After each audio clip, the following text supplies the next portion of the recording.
పేదవాడి పక్షాన నిలబడతాం, ప్రజా గొంతుకై నినదిస్తాం. వాయిస్ ఆఫ్ వాయిస్లెస్, తెలుగువారి మనస్సాక్షి సాక్షి టీవీ. సాక్షి టీవీ ప్రసారాల కోసం మీ స్థానిక కేబుల్ ఆపరేటర్ను వెంటనే సంప్రదించండి. కూటమి ప్రభుత్వం ఇలా అధికారంలోకి వచ్చింది, అలా మట్టి మాఫియా మొదలైంది.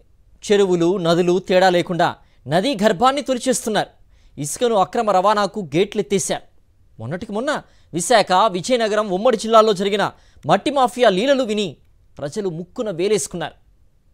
దానికి మాత్రం తీసిపోని మాఫియా ఇది. చిత్తూరు జిల్లా కేంద్రంగా జరుగుతున్న దందాపై సాక్షి స్పెషల్. ప్రొక్లైనర్లు రాత్రి పగలు పనిచేస్తున్నాయి. ట్రాక్టర్లు, లారీలు నిరంతరాయంగా తిరుగుతూనే ఉన్నాయి. పనులు యుద్ధ ప్రాతిపదికన నడుస్తున్నాయి. ఈ దృశ్యం చూస్తుంటే ఎవరైనా ఇక్కడేదో బహుళార్థ సాధక ప్రాజెక్టు వస్తుందనే ఫీలింగ్ కలుగుతుంది. కానీ ఇక్కడ జరుగుతున్నది ఇసుక మాఫియా. చెరువు గర్భాన్ని చీల్చి అక్రమంగా ఇసుకను తవ్వేస్తున్న వైనం ఇది. చిత్తూరు అధికారుల కళ్ల ముందే జరుగుతున్న ఇసుక దందా ఇది. ప్రభుత్వానికి చెల్లించాల్సిన రాయల్టీ చెల్లించకుండా పబ్లిక్ గా సహజ వనరుల దోపిడీ ఎలా జరుగుతుందో చూడండి. పట్టణం నడిబొడ్డున ఆర్టీసీ బస్టాండ్ కు ఆనుకుని ఉన్న కట్టమంచి చెరువులో జరుగుతున్న దోపిడీ స్థానిక ఎమ్మెల్యే జి జగన్మోహన్ నాయుడు కనుసన్నల్లో జోరుగా సాగిపోతోంది. రోజుకు 500 లోడ్ల మట్టి తరలిపోతోందంటే అవినీతి ఏ స్థాయిలో జరుగుతుందో ఊహించుకోండి.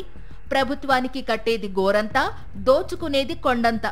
ఈ దోపిడీ వల్ల రోజుకు 10 లక్షల రూపాయల అవినీతి జరుగుతోందని ఆరోపిస్తున్నారు చిత్తూరు వైఎస్ఆర్సీపీ ఇన్ఛార్జ్ విజయానందరెడ్డి. రేపు భవిష్యత్తులో ఈ చెరువు కట్ట తెగిపోతే పూర్తిగా కట్టమంచి మొత్తం కొట్టుకొని ప్రమాదం ఉంది.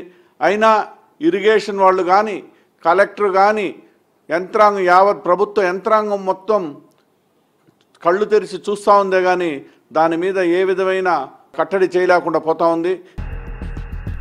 మట్టి, ఇసుక అక్రమ రవాణా ద్వారా కూటమి నేతలు కోట్ల రూపాయల సహజ సంపదను దోచుకుంటున్నారని మండిపడ్డారు వైఎస్ఆర్ కాంగ్రెస్ పార్టీ నాయకులు నీరజారెడ్డి. ఆర్టీఐకి ఇరిగేషన్ డిపార్ట్మెంట్కి సంబంధించి నేను కేసు ఫైల్ చేస్తాను. ఆర్టీఐ ద్వారా ఇరిగేషన్ డిపార్ట్మెంట్ వాళ్ళు ఖచ్చితంగా ఎంత పర్మిషన్ ఇచ్చారు, చెరువులో ఎంత మట్టిని తవ్వాలని పర్మిషన్ ఇచ్చారు, ఇప్పుడు ఎంత తవ్వుతున్నారు అనే దానికి ఖచ్చితంగా ఈ ఆర్టీఐ ద్వారా ఇరిగేషన్ డిపార్ట్మెంట్ నాకు సమాధానం చెప్పాల్సి ఉంటుంది. ఇప్పటికైనా కూటమి ప్రభుత్వం కళ్లు తెరవాలని, స్థానిక అధికారులు చర్యలు తీసుకోవాలని ప్రజలు డిమాండ్ చేస్తున్నారు.